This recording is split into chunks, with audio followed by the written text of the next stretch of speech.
Broadcasting from Boston, Massachusetts, the Smart Cities podcast is the only podcast dedicated to all things smart cities. The podcast is the creation of ARC Advisory Group's Smart City practice. ARC advises leading companies, municipalities, and governments on technology trends and market dynamics that affect their business and quality of life in their cities. To engage further, please like and share our podcast or reach out directly on Twitter at Smart City Viewpoints or on our website at www.arcweb.com/industries/smart-cities.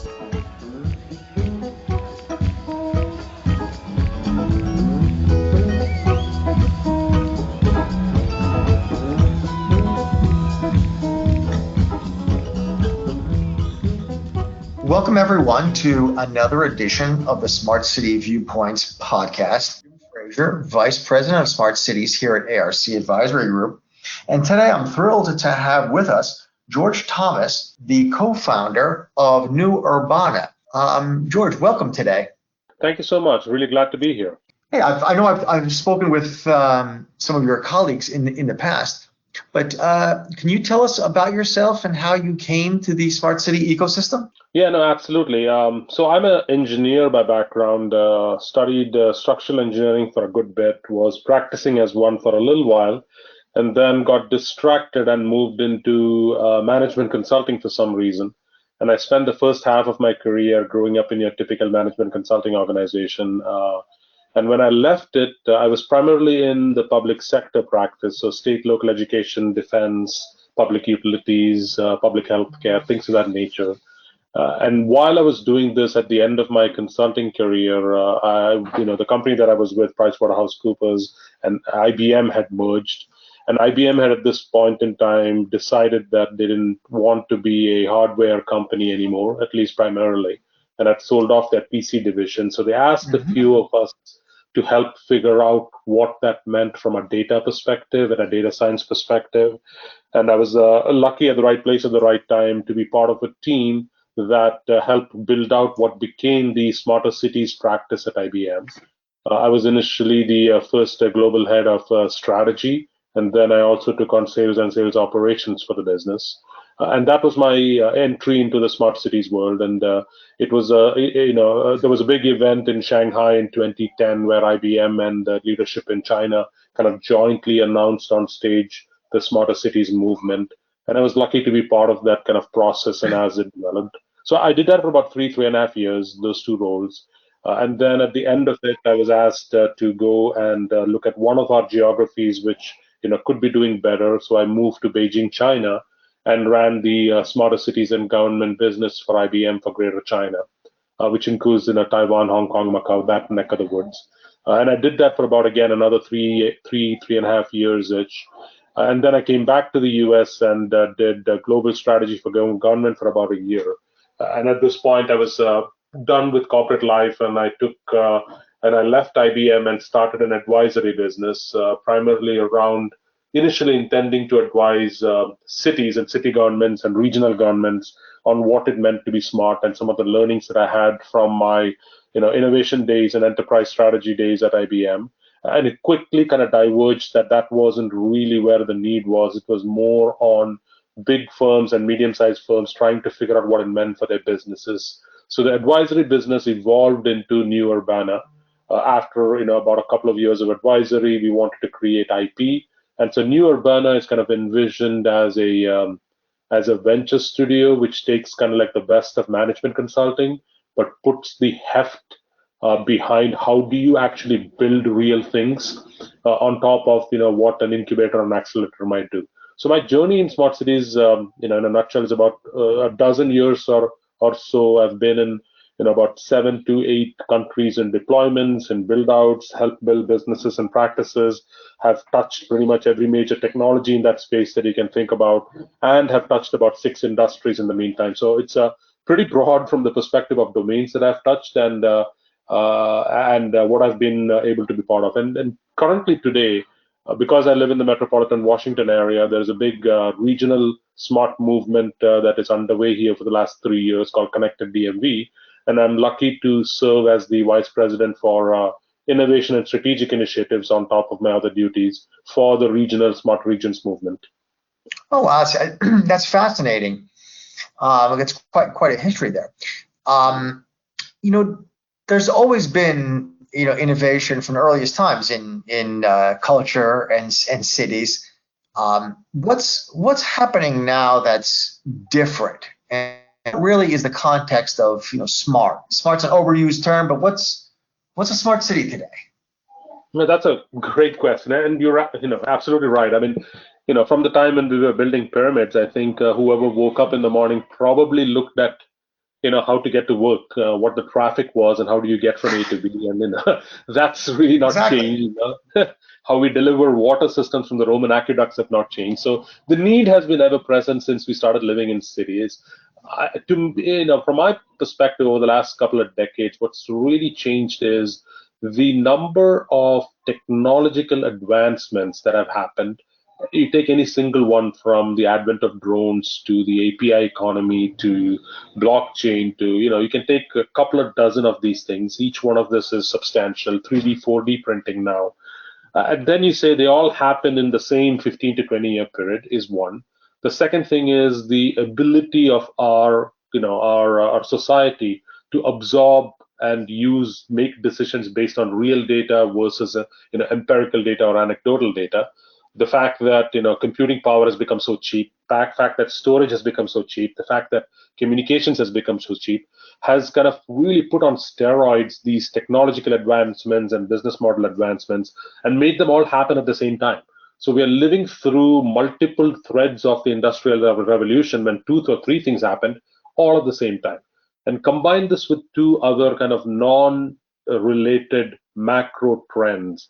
One is that the economy of the world is kind of in some words right sizing, right? It was very much Asia centric for the vast majority of our history. It kind of became very Eurocentric in the last 300, 400 years. Now it's going back to becoming more kind of balanced between Asia and Europe and the Americas. So that's happening. What we use things for and our use cases, the profile of who we are as a society has significantly changed. We are living to be much older. We are living to be much healthier. We are having far fewer children. The content of the workforce has completely changed.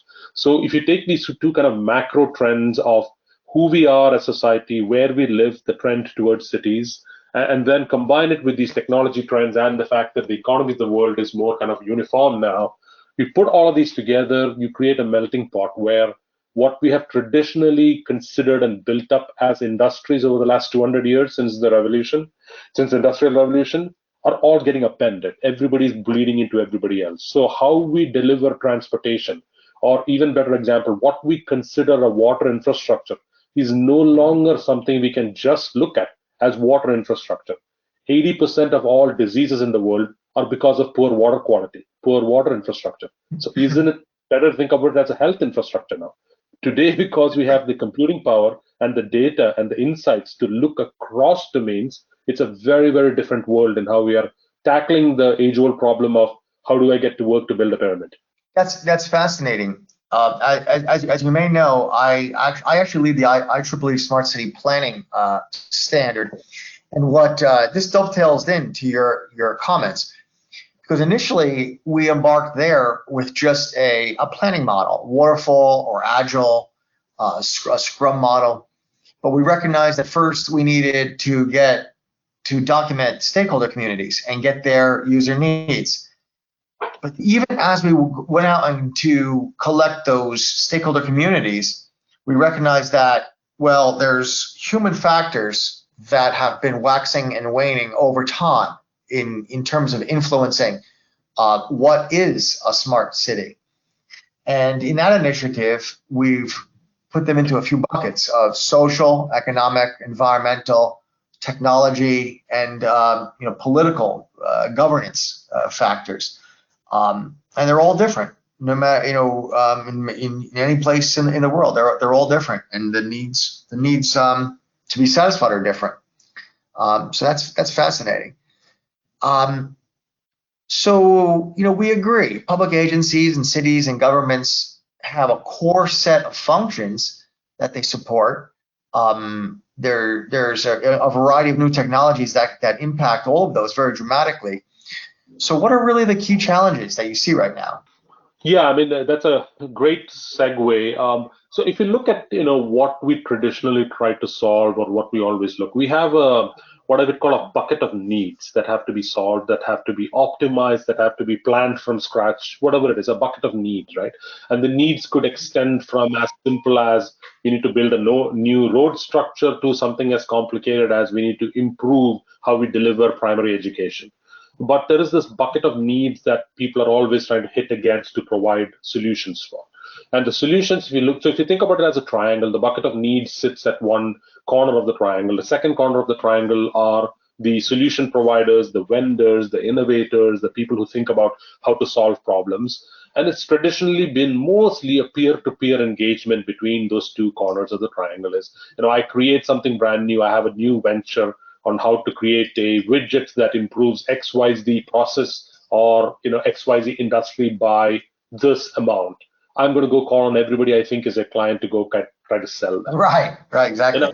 That's just our model, right? That peer-to-peer engagement. That's how society works. That's how industry works. But there's a third kind of corner to this triangle, which is essentially the funder, the people who actually put the money to make this work.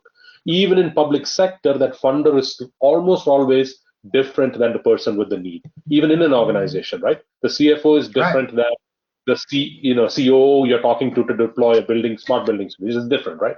And if you extend that across the ecosystem, the funders of societal infrastructure, human, economic, physical, are different than the users of the system or the administrators of that system. So this triangle has to be literally a dot, not a triangle, for projects to be successful. It has to kind of coalesce onto itself. The problem we've had in smart cities is that triangle has been non-traditional. The people who fund don't know how to fund projects in the smart cities area. The people who have the need don't know how to quite explain it either to the funders or to the industry on what they need. And the people with the need who have to make the judgment on what is right don't have the knowledge with what I call a depth of 1,000 cuts. With these people calling on them left and right with the latest widget, they have no way to judge. So this triangle has been a big showstopper in how the ecosystem works together, how it coalesces, what we can do. So there's lots and lots of examples of smart city projects, but if you kind of peel the onion, they fall into two buckets. One is what I would call phase zeros or pilots that never went anywhere. Wonderful efforts, big ones, great grant, great single time go prove it, but it's not sustainable from the perspective of sustainable economically and sustainable needs-wise. The second one is smart cities projects that are couched as smart city projects, but fall into one of the traditional projects, right? So as an example is take any road transportation projects, ring road projects, take any water deployment projects that any of the operators like a Veolia do. Take any of these, right? If you peel back the onion, it's a layer of technology smart that is put on top of the wrapper of a traditional project. So this is the tradition on how we are trying to get from A to B is do both of these, do enough of them so there to be an ecosystem. So the work that, as an example, I'm involved with at Connected DMV is trying to look at that framework itself and saying, as a region, in where I live, we are split. We have two additional problems. One, we are split between two states and the district, and the second problem is the center, the lighthouse or the tent pole. In any urban region tends to be the big city in the middle. For us, it's more of a crater because DC by itself is small, 600,000 people, and not a big economy. Most of the economy and the people reside in the suburbs, Fairfax, Loudoun, Montgomery, around. So there's no center point, right? So what we're attempting to do here is try to look at that triangle and see what can we create that is the common framework for engagement for the people with the need, specifically more often than not public sector and the infrastructure agencies, not to die by a death of 1,000 cuts, but to have a streamlined mechanism to put out problem first statements that then the people who are in the innovation community and the vendors and the enterprises can then hit against to provide value, while at the same time packaging the projects themselves to be fundable and bankable for the investor class. Private, public, funders, government, federal, wherever the money comes from, right? So that's the attempt at Connected DMV is to try to attack it from an infrastructure perspective. And variations of this approach perhaps not so kind of broad, but variations of this approach are being attempted in many places like Singapore and Dubai, both of which I've had a chance to kind of get engaged with in my past work. Is there are variations of this model that people are trying to do. So to me, a key challenge, Jim, is helping figure out, because it is really a brand new industry that crosses 6 to 7 traditional industries, is trying to figure out business models that can be shown as repeatable, that then people can start to emulate and start to deploy in places. Fascinating. I know that it's interesting, the needs. I know in the IEEE effort in which I'm involved, we very granularly look at the stakeholder communities, because you might have, I don't know, a bicycle group that wants a bike lane on a bridge, or you might want some very niche little things that need to be addressed so that there is consensus on a project. We haven't done that much work in the financial piece. I know that there's an incredible number of creative financial models, but many of them don't seem to be getting that much traction, do they? Yeah, no, and it is difficult, right? Because if I'm in the finance community and that's what I've done, again, think of them just as another silo, right? Like you would look at transit or water or whatever. If you look at it from that perspective, you grow up, you learn to be a financier, you learn how to figure a good investment, you're looking for your 10x return, you have a spreadsheet. And you don't really understand as much within the domain about what this does societally, technology. You're looking for the 10x bankability, right? And then how do you do that? You look for data that proven technology, that technology is against proven other validations that to be true in the last 15, 20 years. The problem with a lot of the new stuff is there is no data history of 15, 20 years to look at to say what is bankable. If somebody comes out today with a new way to fly drones, there's no way to test against it. There is the standard processes that the federal government uses, or one of the research labs use to kind of like see where you are in your maturity cycle for innovation. But that doesn't really tie into any financial model on how you kind of look at innovation and what you decide to fund. So that gap in language is a big portion of why a lot of stuff hasn't taken off, right? There are also, like you would have seen in the news, a lot of very publicized examples of, hey, we are creating this $1 billion fund to improve innovation in this country, and these 3 partners have joined together. But then when you dig into most of them, many of them don't actually come up with anything bankable at the end of it, because the people who are in charge of making those decisions don't have enough data or knowledge to assess the things that are being thrown at them. So that's the gap. Yeah, George, let's drill into this a little bit more. Typically, the projects that have gone ahead are those that have a demonstrable financial business case that goes with it. So very often it tends to be energy efficiency projects.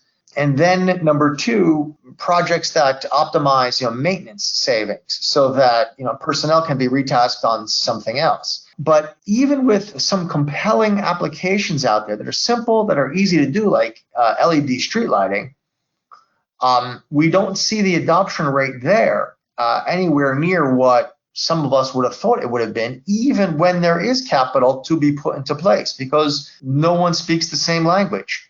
You've hit the nail on the head with one other aspect that people don't never talk about as much, and the term I use to kind of explain the concept is incumbency, right? You are fighting against an established friends and family network that are in place to provide services for any kind of function that you can think about that is a societal function. If there is a need, somebody has created a market, somebody's created a dozen companies that need to be localized, that you're fighting against, that are hell-bent on proving new innovations wrong because you're going to take away their bread and butter, right? So incumbency is another thing you have to fight against in any of these traditional industries on a regular basis. There's all manner of things, especially as the competition in certain industries gets down to a dozen big players and nobody else. It's more behooving to try to kill and catch and kill, as an example, or catch and park. There's disprove. There's a whole bunch of strategies around the incumbency that you have to fight against as well, and that is happening, right? But again, this is not unusual. That aspect of it, or creating new businesses, is not unusual. Let's take a historical example, right?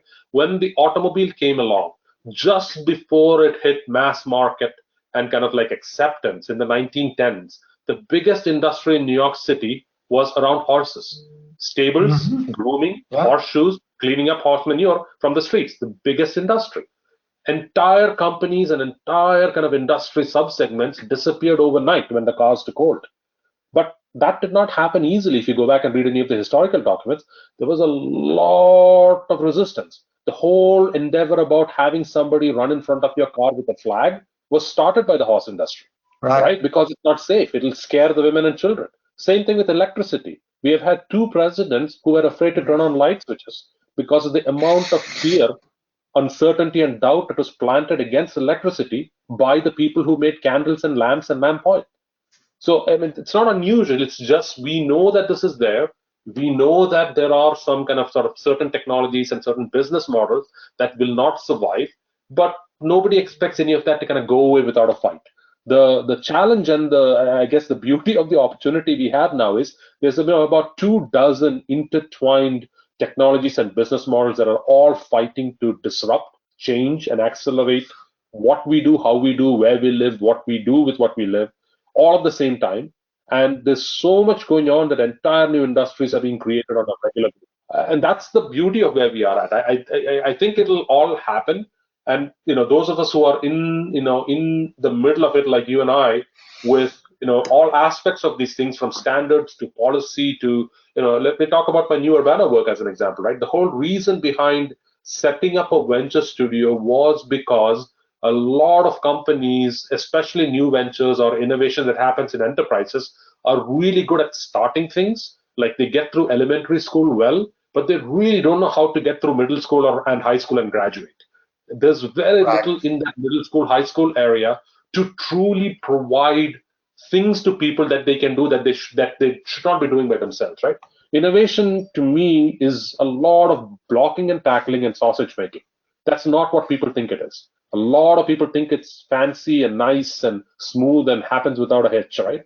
But the sausage making, most people in most domains are not good at, and they shouldn't be good at. Like, as an example, if I'm a company that dredges channels for a port, or if I'm a company that makes 3D printed buildings, or if I'm a company that creates widgets for nurses to use to track patients, why should I know what product development is? That should not be something that I'm good at.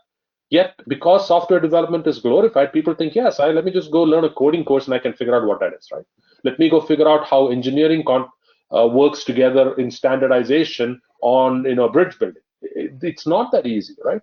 And that's where I think we have the opportunity now to kind of rebuild and remake some of the things that we are touching, pure common societal infrastructure that we are touching, to kind of change it by providing platforms like Connected DMB and New Urbana that innovators, new ventures, innovators in enterprises, even large enterprises, have a mechanism and a place that they can say, all right, there's no harm, there is no shame in going and trying to figure out somebody to do my accounting for me.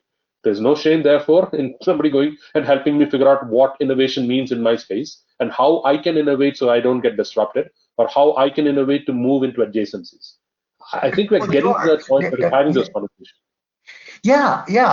Well, George, I think you started answering actually my next question is, how does someone, we talked about what are these challenges, and my next question was, okay, how do you surmount some of these?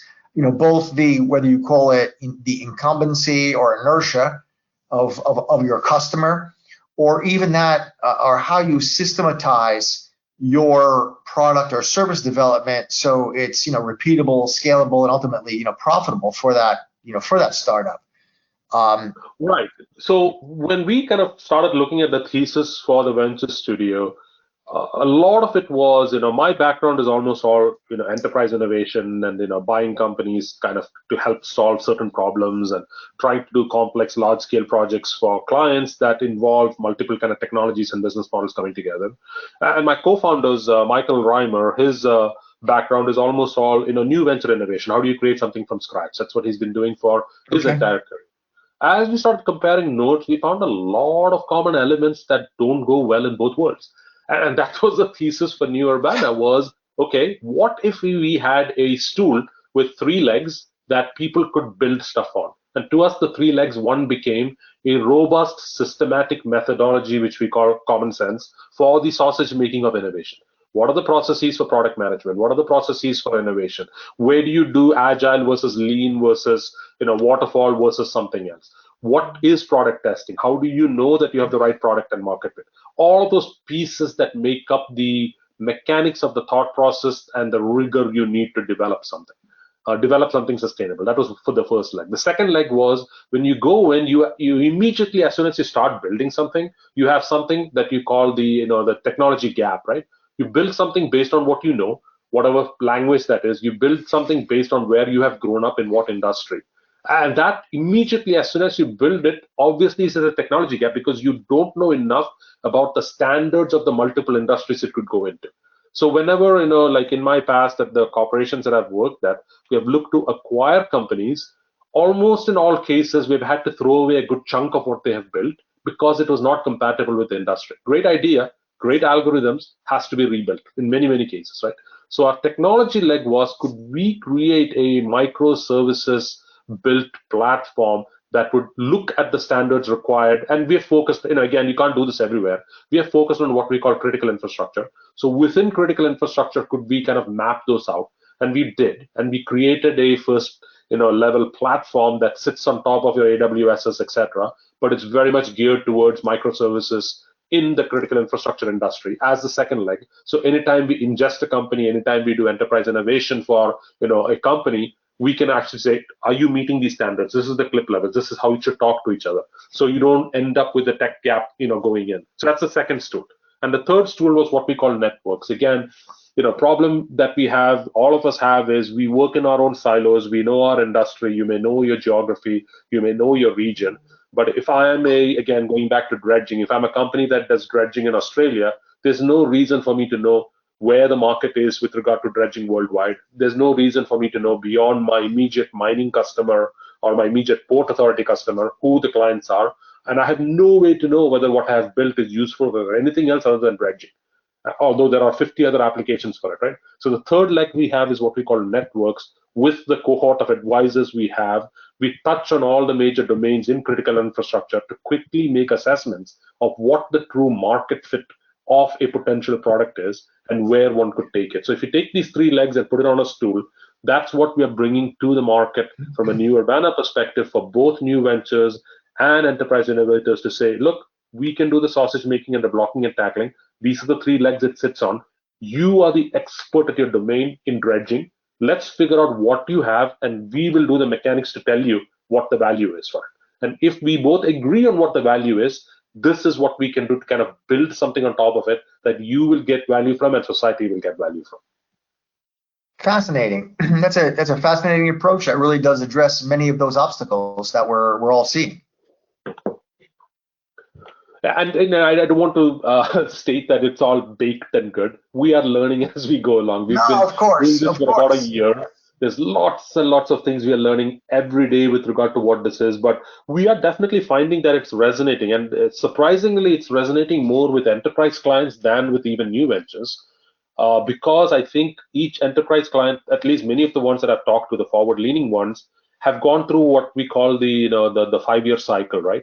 They get really, and we're not talking about people who build products for a living, right? We're not talking about SAPs, IBMs, Oracles of the world. We're not talking about, we're talking about core domain companies like the AECOMs of the world in construction, or the Veolias of the world in water management. We're talking about these companies whose business is actually the operations and the building, but not necessarily the product that goes with it, right? So when you talk to these companies like that, maybe not the ones I've named, but others in the space, they go through this what I call a 5-year cycle, right? Get really excited about the potential opportunity of innovation in the space, hire usually 2 to 6 people, create an innovation department, give them a little bit of money to go build a couple of things. There is no backbone behind it with regard to how to develop, what the processes are. These folks go off and do something. 18 months, they have a product. Then the company itself has no idea how to take it back into their business unit. The business units don't care about the product built. There is no sales cycle, sales engine built to sell these products because it doesn't gel with the corporate philosophy. These guys, this team works together for another year. They get fired at the end of that. 2 years, the CEO hates the idea of innovation. 5 years later, he's back there again. That's the model.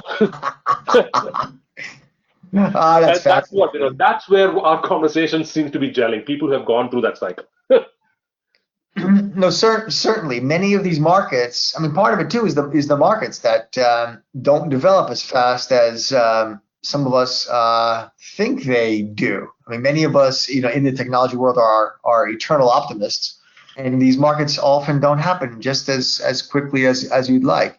So, where is the smart city market? What is the low hanging fruit? So I think some of it is going to be driven by industry needs and kind of what's happening. So as an example, energy is really going to take off. We are at that inflection point where the core engineering technologies, can do the things that we need it to do. And then therefore we just need to figure out the business model. And there's enough money floating about at the federal level and at the core infrastructure deployment level that projects will come to bear that will make things go forward. I would have said 4 months ago transportation was getting to that point, but now with COVID-19 and people traveling a whole lot less, it'll be a couple of years before that comes back. Water is starting to get to be that point where there's enough of an ecosystem. The needs are pretty much getting clear. The intersection for water and other buckets of money. Water is a great example, water and sewer together, because everybody pays so little for water. We undervalue the effect it has on society, and we undervalue the money we need to spend on it to actually change how we are doing it, right? So water is always traditionally underfunded. But now there are, many institutions around the world are starting to look at water as the solution for the money they're spending on health, as the solution they're spending on energy, both the generation of it and the distribution of it. So water is not water alone. It's water as part of that ecosystem. Therefore, a lot more money is coming into it, and people are starting to relook at what that actually means from an innovation perspective. So I think it'll be led to an extent by these kind of overarching changes that are happening in certain industries that are unlocking the need and encumbering us from the fear of investment in these spaces. And that triangle that I talked about in some of these industries are collapsing into little, into dots, which is what we need for many of these things to take over. And again, there is the domino effect, right? We need 2 or 3 of the business models to be proven to be bankable, and then it becomes like, there are lots of people waiting in the wings with money to invest, but once you can prove a couple of them are bankable, then the money will flow. I think that's where the market is heading. COVID-19 notwithstanding, it's unknowable, I think, how long this will last and what it actually means. But certain basic things in core infrastructure will move forward is my, to use your words, my optimistic view of this. Yeah, I mean it's a challenge. In the public domain, the not everything is all that easily monetizable. What's the cost of personal injury in a crosswalk, or police response time from 4 minutes to 7 minutes, or things like that. It's a challenge to monetize these things. So I always default to energy, number one, and maintenance two is really the quickest Yep. and easiest to monetize. But water is an interesting one because water isn't that much different than energy. Yep. In the way it's delivered, created, found, distributed, and it really should observe the same financial mechanics, I would think, in many ways. Yeah, I mean, and this is just we're talking infrastructure, but then there's the societal aspects that then intertwine that, right? People's perceptions and uses of how we use energy, where we need it from. I think there was assessments done with regard to would you be willing to pay extra just to make sure that the source that it's coming from, at the end of the day, it's electrons, but a percentage of the source that you're coming from is green and renewables, and lots of people signed up for it, right? So they're now testing the threshold of how much more somebody would be willing to pay to make that quarter. And they're surprised at how far it can go, right? They use gamification in a place called Dubuque, Iowa, around both water usage and energy usage, and found some really starkly interesting results when they use gamification on how little people had considered it before and how now it's become part of the culture. Water especially was interesting. They're like abundant in water, this little town. They've never had a need for it, but they applied gamification to make the entire town think about water and use less. And I think over the first year they did it, they reduced usage by 6% in the town, which is just phenomenal, just using gamification with no other incentives, right? So I think as a society, we're getting to that point where our needs, our wants, and our expectations of infrastructure and what we use and our uses of it are changing, and that's also having an impact to where the market is heading. Yeah, it's just a fascinating time in which to live. I know gamification. I know there's a couple of suppliers I've spoken with that actually have gamification platforms for communities where societal goals are advanced through a combination of these gaming functions. So you might get credit for using a bicycle downtown rather than taking your car, or things like that, where it's even it covers public and private operations. It's just fascinating. So George, this has been a fascinating, very quick time with you. Our time is just about up. What do you have any closing comments? I mean, it seems like I've been doing this for about 12 years. It seems still that we are somewhat in a way at the start, but we've come a really, really long way as society with all things smart. One of the things that I would say, get engaged. Each industry that your listeners are in, each domain, each region has its own set of nuanced challenges that they're doing, but sitting on the sidelines and waiting for something else to happen is not going to help. I think we all have to get engaged, whatever point of the triangle you're in, whether you are kind of creating the need, whether you are responsible for servicing the need, you're creating solutions, whether you're a funder, get involved, be open, and try to figure out what we can do collectively to do it. Because at the end of the day, our demographic in society has changed so much. We're going to have a lot more older people and far, far fewer younger people in the workforce in 15, 20 years. What we are expecting as society to keep us functioning is significantly going to be different. We are, as a world, I think, below the replacement line already, 2.1 kids per family, right? So that means in 15, 20 years, we are going to be deteriorating with regard to societal services that can be provided, and technology is the thread that will hold it all together. So I think, while people have their own kind of pet projects, they've grown up in certain environments, leaving your badge at the door, keeping an open mind, and just getting involved in innovation of all type is my kind of recommendation, and what I always tell people. Just keep an open mind, jump in.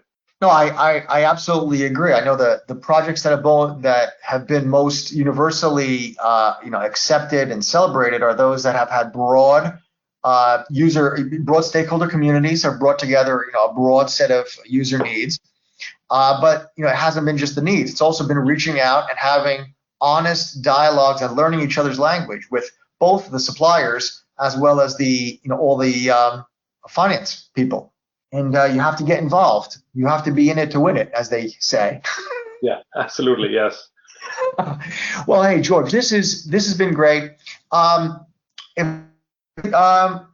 Reach and contact you. Can you share your contact information? Yeah, absolutely. So, in context, right? I mean, if you are, in the innovation space in any capacity, in any of those three parts of the triangle, please reach out at newurbana.com and you can find us. And if you are in the metropolitan Washington region, metropolitan DMV region specifically, at connecteddmv.org, please reach out to me. I'm listed in both places. From a regional perspective, we are definitely looking for people who are in region, in any capacity, any domain, to get involved as we look to rebuild the region, both in light of the pandemic as well as society in general, as we are kind of coalescing around the 6.5 million people, $520 billion economy we have here from a regional perspective. And then just from a pure innovation perspective, anything that we can help with from a venture studio perspective, or just to have a talk, you can reach me at newurbana.com. Great. Well, again, this has been an enlightening conversation with George Thomas, a co-founder of New Urbana. And I thank everyone again for joining us for this edition of the Smart City Viewpoints podcast. Thanks, George, and thanks to all our listeners out there. Take care, everyone. Broadcasting from Boston, Massachusetts, the Smart Cities podcast is the only podcast dedicated to all things smart cities. The podcast is the creation of ARC Advisory Group's Smart City practice. ARC advises leading companies, municipalities, and governments on technology trends and market dynamics that affect their business and quality of life in their cities. To engage further, please like and share our podcast or reach out directly on Twitter at Smart City Viewpoints or on our website at www.arcweb.com/industries/smart-cities.